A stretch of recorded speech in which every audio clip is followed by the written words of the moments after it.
इस फंक्शन का जो इंटीग्रल है उसको हमने एफ ऑफ एक्स फंक्शन बनाया, तो एक तो हमने ये प्रूव करना है कि फिर ये फंक्शन कंटिन्यूअस है एक इंटरवल के हर पॉइंट पर। अब अगर ये कंटिन्यूअस है तो एक पॉसिबिलिटी हो सकती है कि इसका डेरिवेटिव एग्जिस्ट कर जाए, क्योंकि हर कंटिन्यूअस फंक्शन डिफरेंशिएबल नहीं होता।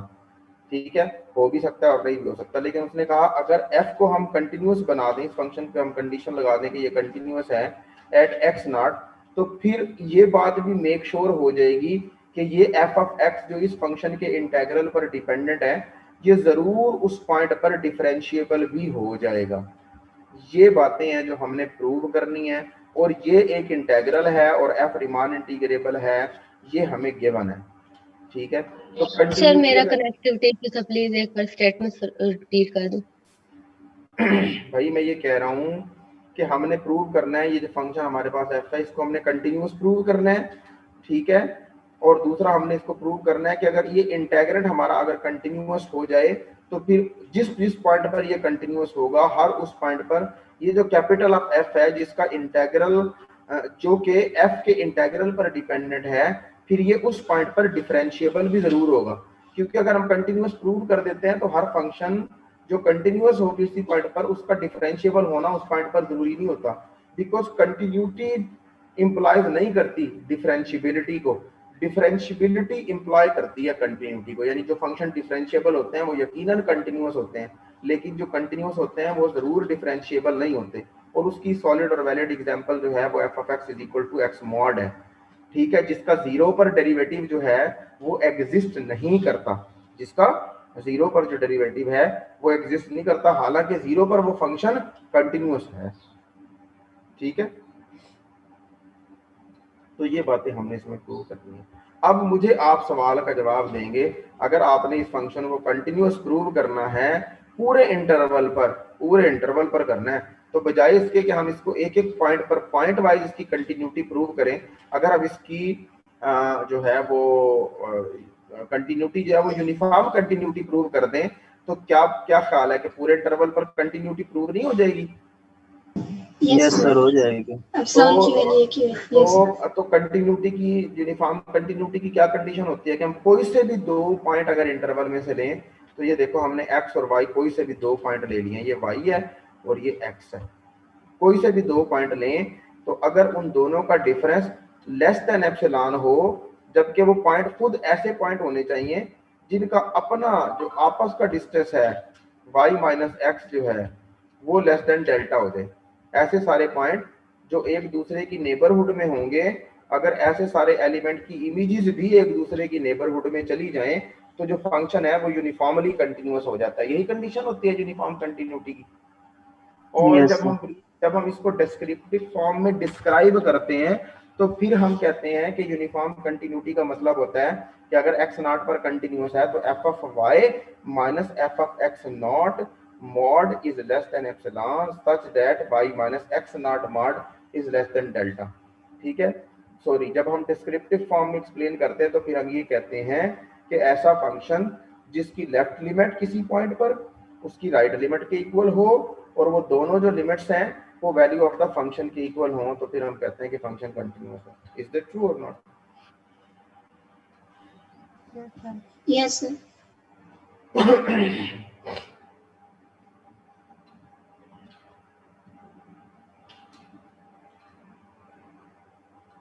ओके, तो हमने लेकिन पॉइंट वाइज कंटिन्यूटी नहीं दिखानी, हमने यूनिफॉर्म कंटिन्यूटी दिखानी, तो ये सिचुएशन प्रूव करनी पड़ेगी हमें, ये बात।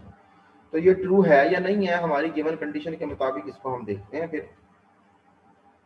तो हमने क्या कहा, हमने कहा जी कि ठीक है, एफ अगर रीमान इंटीग्रेबल है तो हमें पता है कि एफ जरूर बाउंडेड होगा और डिफाइंड भी होगा। अगर ये बाउंडेड है तो यकीनन इसकी वैल्यूज किसी ना किसी नंबर कैपिटल ऑफ एम से लेस और इक्वल रहेगी। बाउंडेड का यही मतलब होता है ना? Yes sir. और आपके काम ना समझ बेचारा अशोक की निश्चित बात है, आपने पेपर के नहीं पढ़ने अभी देखो ओपन हो गया बार अभी मैंने प्रिंट ले लिया यार, और मेरी कंडक्टिव क्लासेस है, देख लेते हैं इसमें, फिर वो चला जाए। चलो जरूर, ठीक है जी।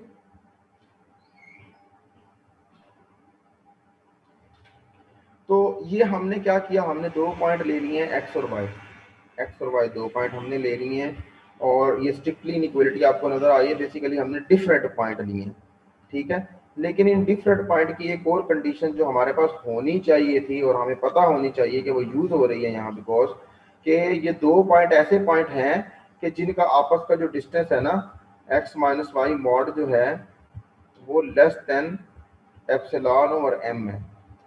You must knew about that. ये ऐसे 2 पॉइंट हैं, सॉरी मैंने 2 लिख दिया, एप्सिलॉन ओवर m ये। तो अब हमने देखना ये है कि अगर हम f of x minus f of y लेते हैं या f of y minus f of x mod लेते हैं, वो लेस देन एप्सिलॉन आता है या नहीं आता। ये डेल्टा की वैल्यू है, दिस इज योर डेल्टा। तो हमने ये एफ ऑफ वाई लिया, एफ ऑफ एक्स लिया।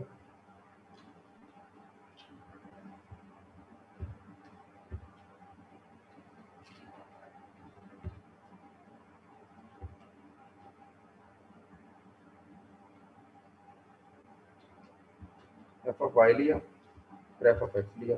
एफ ऑफ वाई की जगह उसकी वैल्यू दर्ज कर दें, एफ ऑफ वाई की जगह की वैल्यू दर्ज कर दें। क्या है एफ ऑफ वाई की वैल्यू? वो है A to Y F of T D T, यही बनेगी। अगर यहाँ x हो तो ए टू एक्स होता है, अगर यहाँ y है तो क्या बनेगा? ए टू वाई बनेगा। Is that clear? Yes sir. Yes ये एफ ऑफ एक्स है तो ए टू एक्स बनेगा। ये बात भी ठीक है? Yes sir. Right, okay. तो ये जो ए टू वाई है, क्या इसको लिखा जा सकता है A two X F of T D T plus X to Y F of T D T? Yes sir, लिखा जा सकता है। मैं फिगर से भी समझा देता हूँ।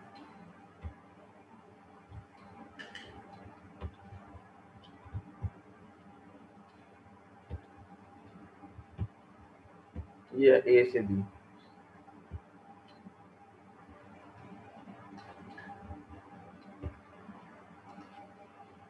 ये कोई पॉइंट है एक्स, ये कोई पॉइंट है y. A to y integrate करने का मतलब है आप ये वाला सारा एरिया कैलकुलेट कर रहे हो, ठीक है बात? यही मतलब है ना ये? Yes sir. यस सर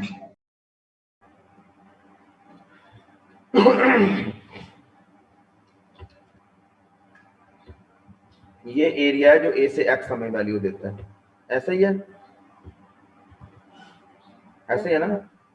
तो अगर ए से वाई लिखा हो, इस ए से वाई हमने इंटीग्रेट किया है, तो अगर मैं उसको लिख दूं ए से एक्स प्लस एक्स से वाई, तो यही सारा एरिया नहीं मिलेगा जो आपको नजर आ रहा है?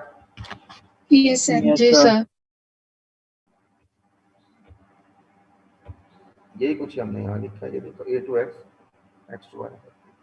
अब हुआ क्या, ये जो हमारे पास है ना, ये A two X F of T D T, A two X F of T D T, ये दोनों कैंसिल हो गई, वैल्यूज कैंसिल हो गई ना?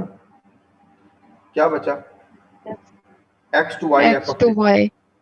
F of T D t, ठीक है। फिर आपने रीमान इंटीग्रल की एक प्रॉपर्टी पढ़ी थी, रीमान स्टर्जीज की, कि अगर होल मॉड हो, अगर उस मॉड को फंक्शन पर शिफ्ट कर दें तो रिजल्ट लेस इक्वल हो जाते हैं in the less property. Equal होता है। यस सर और इसकी वैल्यू लेस इक्वल टू है m, तो अगर मैं उसकी जगह इसकी वैल्यू दर्ज कर दूं तो m आ जाएगा। और m जो है वो इंडिपेंडेंट है t से, तो वो इंटीग्रल से भी बाहर चला जाएगा। इसका जब इंटीग्रल कैलकुलेट करेंगे वो बनेगा y minus x, right? Yes right.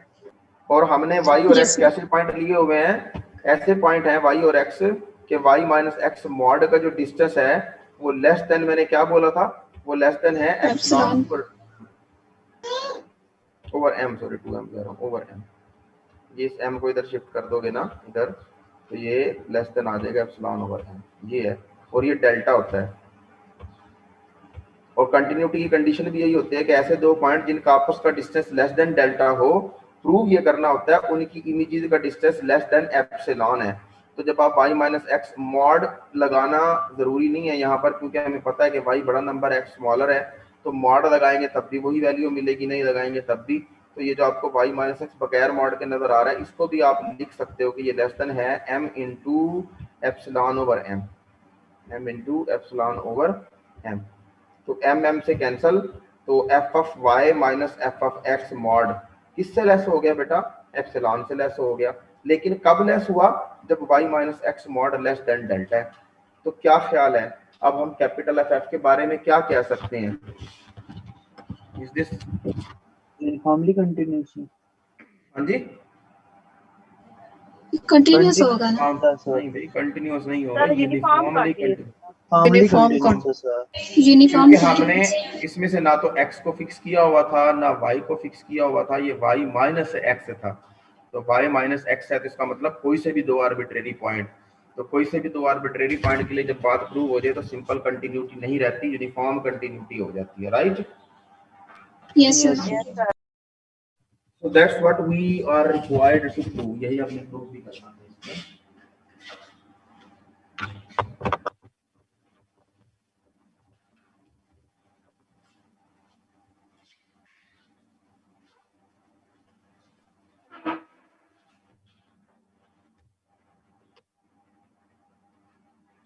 In that way, first half part of the result is proved। और ऐसा प्रूव हो गया, ठीक है। Yes sir.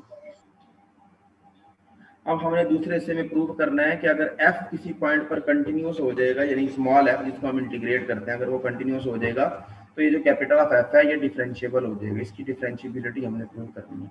और डिफरेंशिएबिलिटी प्रूव करने का मतलब ये है कि अगर हम किसी तरह ये प्रूव कर दें कि limit of f of x minus f of x naught over x minus x naught such that x approaches to x naught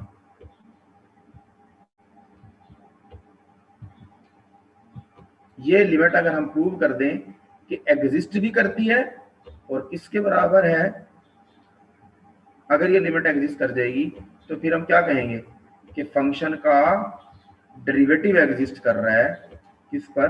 x not पर। क्यों भाई? अगर हम ये लिमिट प्रूव कर दें कि फाइनाइट है तो according to the definition of the derivative exist नहीं कर जाएगा? Yes sir. Yes sir. तो ये बात हमने प्रूव करके दिखानी है कि ये जो लिमिट है ना, ये जो लिमिट है f of x minus f, ये कैपिटल ऑफ f है सारे, ये कैपिटल f है क्योंकि कैपिटल f का डिफरेंशिएबिलिटी हमने चेक करनी है। ये अगर हम प्रूव कर दें तो हमारा रिजल्ट ट्रू हो जाएगा। Okay, so this proves the continuity of f1। next we have to prove f is continuous at x naught।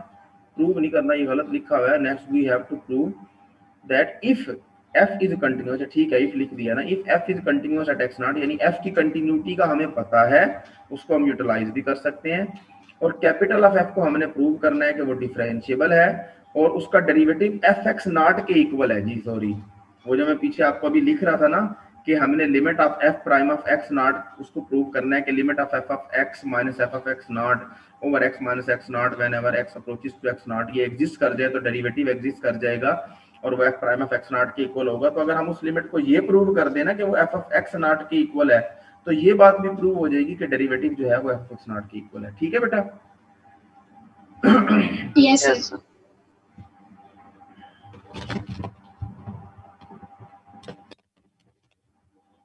Okay,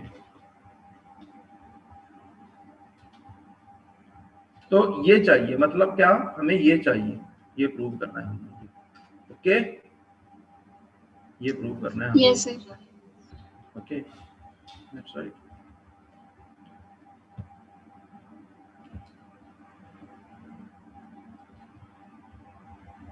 दूसरे लफ्जों में अगर हम ये प्रूव कर दें कि f of t minus f of x not over t minus x not minus f of x not mod less than epsilon हो जाए तो ये लिमिट की डेफिनेशन ही नहीं है।